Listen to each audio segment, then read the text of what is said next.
America is in a crisis right now, and it's a crisis that has, very little to do with policy and everything to do with the future of democracy, which is essentially what you've been talking about in the warning, your Substack newsletter.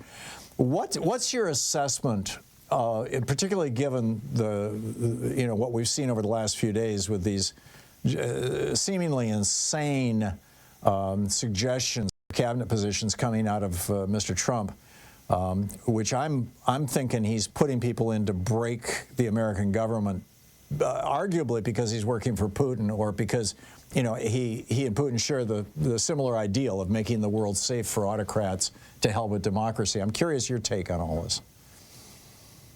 Well, we're at a very dangerous moment in the country, and these aren't suggestions, right? They're nominations. These are the people that he's nominated to the security ministries, Department of Justice, Department of Homeland Security, the Department of Defense.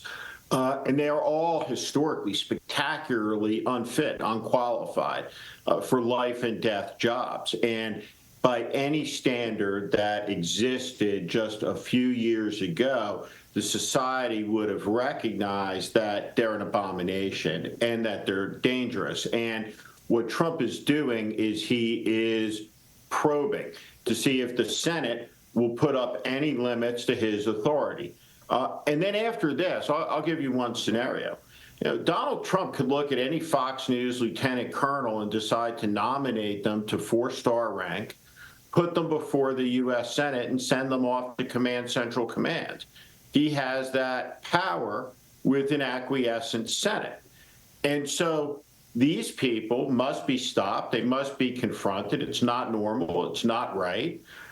74 million people voted for Kamala Harris. We have rights. We have a voice. We have representation. Every one of us should expect that our Democratic representatives are going to get off their ass and get into the fight on this, and to communicate cogently and clearly about the manifest dangers to the country. Now, during the campaign, Donald Trump campaigned as a fascist.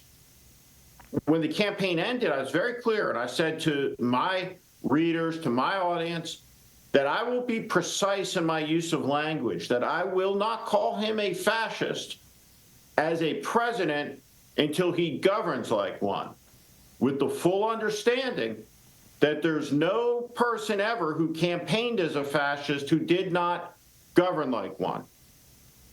And so Donald Trump, in the early weeks of his presidency, has put forward these manifestly unfit people who will go into these vital institutions and smash them, light them on fire.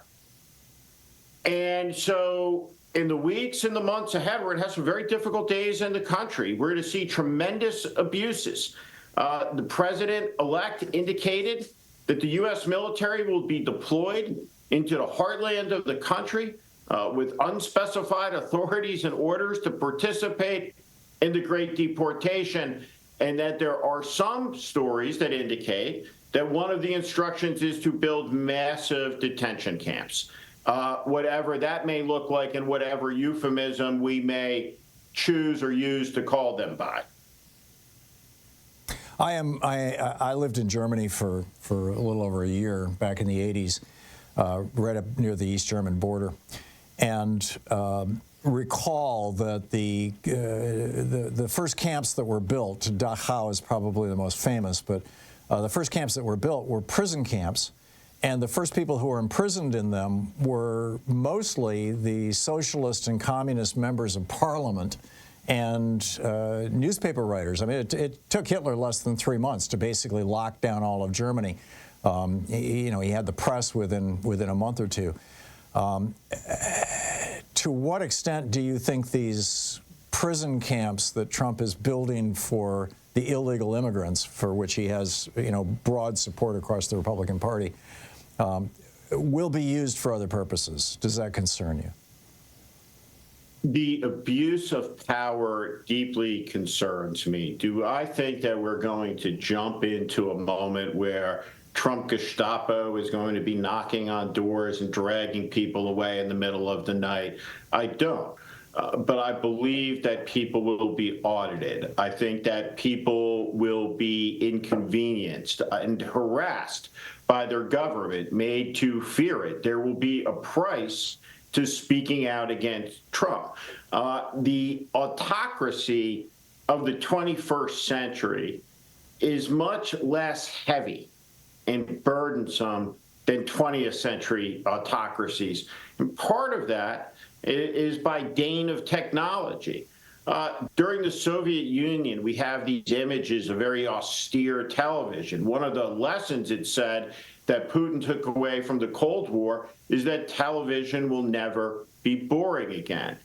What happens is when you have a leader that people are afraid of, they tilt the field and they create a special class of rules for a hierarchical group of people who have a special status in the society.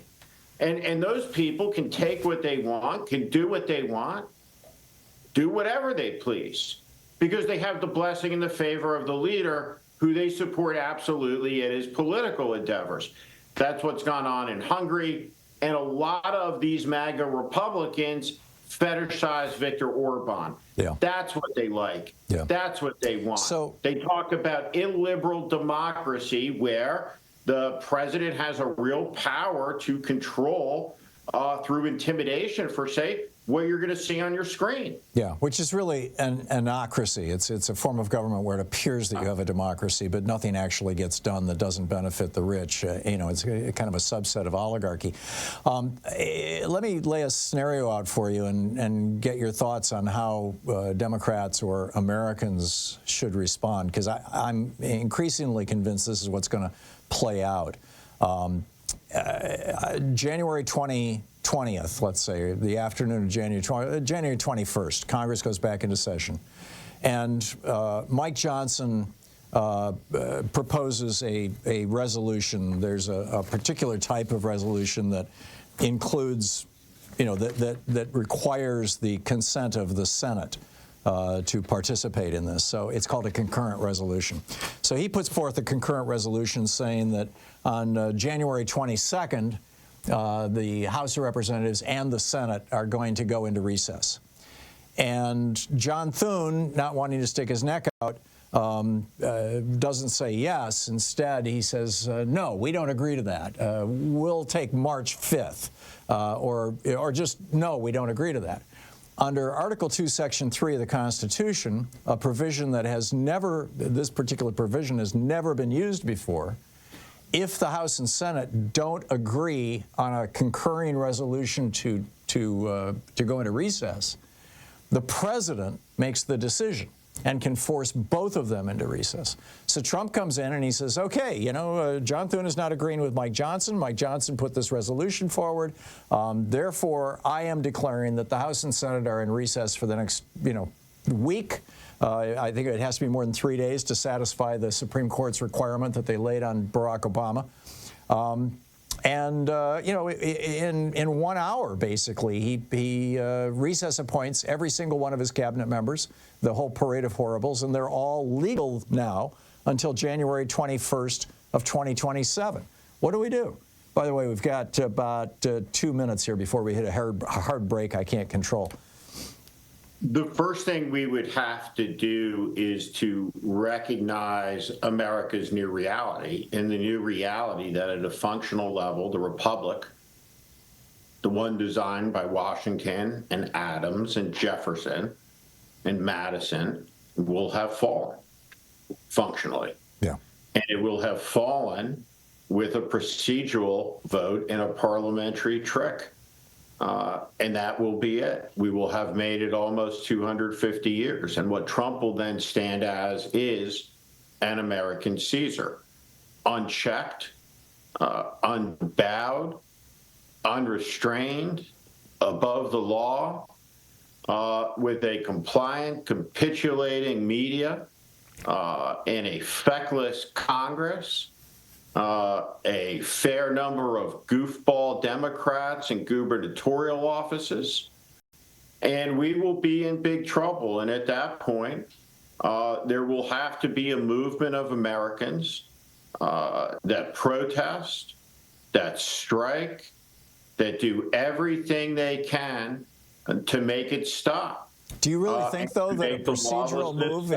Do you really think that a procedural move in Congress is going to cause Americans to pour into the streets? I mean, you know, typically strikes are led by unions. We're at 11% union density, unlike France, that's at 75%. If what you're saying happens, if that happened, like you said, it happened just now, then we would be in the gravest American crisis. I agree. Since secession. Yeah. It would be monumental, and I would hope that there would be some score of millions of Americans that would resist by doing whatever is necessary, nonviolently, to stop it. Yeah, I'm with you. And Steve, here's that hard break. I'm sorry, but I appreciate you coming by. It would be very frightening. Yeah, I hope we can continue this conversation on another date. Steve Schmidt, check out his newsletter, The Warning, over on Substack. SteveSchmidt.substack.com. Steve, keep up the great work. Thank you. Good talking to you. We'll be back. It's 18 minutes past the hour.